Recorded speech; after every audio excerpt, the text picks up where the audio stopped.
Assalamualaikum warahmatullahi wabarakatuh. Alhamdulillah, kita bertemu lagi pada hari ini dengan surah yang keseterusnya, iaitulah surah Al-Adiyat. Al-Adiyat.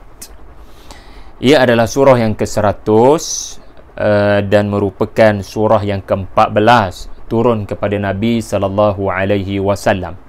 Surah yang ke-100 dalam mushaf, surah yang ke-14 turun kepada Nabi sallallahu alaihi wasallam. Kita boleh katakan ia antara surah yang terawal turun kepada Nabi di fasa dakwah Nabi secara terus terang. Surah ini mengandungi 40 kalimah bersama dengannya 163 huruf. Ia adalah surah yang ke-14 daripada 15 surah yang Allah Ta'ala bersumpah dengan makhluknya, dan nama surah juga dinamakan dengan bersempena sumpah yang Allah Ta'ala telah nyatakan. Baiklah, isunya sekarang, apa yang dimaksudkan Al-Adiyat yang berasal daripada perkataan udu, meluru dengan pantas, sehingga tidak ada yang boleh menghalang proses meluru dengan pantas, kerana proses meluru bergegas menuju ke depan ini berlaku dalam keadaan yang sangat liar.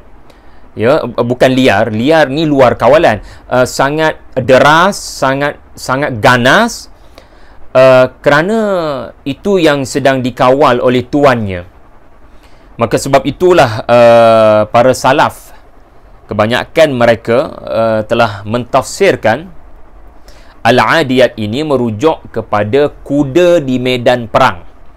Kerana sifat kuda di medan perang akan mematuhi kepada tuannya, tidak ada yang boleh menghalang kemahuan tuannya, walaupun kuda berkenaan bakal dibunuh di medan tempur.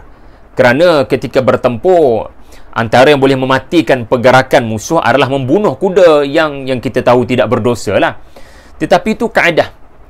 Betapa taatnya kuda berkenaan, sehingga walaupun digerakkan pada waktu subuh, kerana serangan yang terbaik adalah ketika musuh sedang lena tidur, ya, kuda tidak ada masalah untuk mentaati perintah tuannya. Jadi dengan nama surah ini, kita dapat memahami beberapa perkara, tuan-tuan, saudara-saudari semua. Pertama sekali, Allah Ta'ala sedang menerangkan dengan terperinci sifat kuda. Bukan satu ayat, bukan dua ayat, bahkan 5 ayat. Allah Ta'ala menarik perhatian orang-orang Quraisy. Kerana siapa tak suka dengar apabila ayat-ayat yang dibacakan oleh Nabi SAW tiba-tiba menyentuh sifat kuda. Yang mana dalam syair-syair Arab juga, antara cara mereka menarik perhatian adalah dengan menggambarkan keadaan haiwan ataupun keadaan makhluk tertentu bagi menarik perhatian. Tetapi Al-Quran ini bukan syair. Al-Quran tidak berbicara dengan kuda, bukan hanya 5 ayat pertama diturunkan. Al-Quran ada al-muqsam bih wal-muqsam alaih. Al-Quran ada objek sumpah dan subjek yang penting. Allah memilih objek yang boleh menjelaskan subjek. Maka pemilihan sifat kuda di medan tempur, perincian yang Allah Ta'ala paparkan tentang kuda, ya, mempunyai beberapa hikmah yang menerangkan apa yang dikandung oleh surah ini. Pertama sekali, Allah Ta'ala menyebut innal insana li rabbihi lakanut. Sesungguhnya manusia ini kepada pemelihara mereka sangat mudah kufur, sangat mudah tidak mengenang budi, sangat mudah mengeluh, nak lagi. Mereka lupa untuk bersyukur kepada Allah. Ini adalah subjek sumpah. Apa kaitan dengan 5 sifat kuda tadi? Manusia tidak belajar daripada kuda yang sangat mentaati perintah tuannya tanpa mengeluh, yang membalas budi tuannya yang memberikan makanan, memberikan minuman, lalu sanggup melakukan apa sahaja demi berbakti kepada tuannya. Kuda adalah makhluk Allah yang mengingatkan kita ni ada tuan.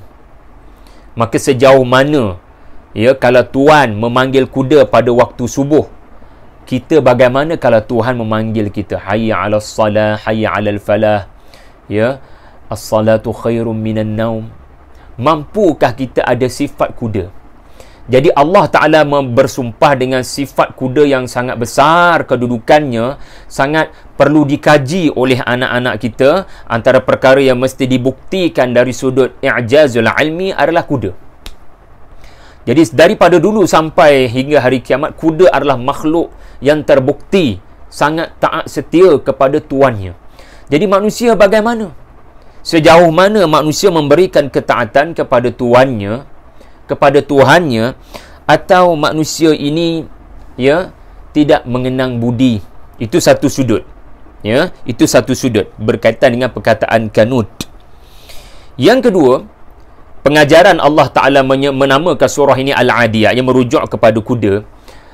Adakah perangai manusia yang dikurniakan akal dan roh hidup di dunia tak ada beza dengan kuda, seekor binatang?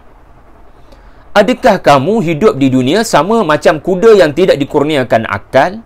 Lalu hidup kamu hanyalah wa innahu lihubbil khairi la syadid.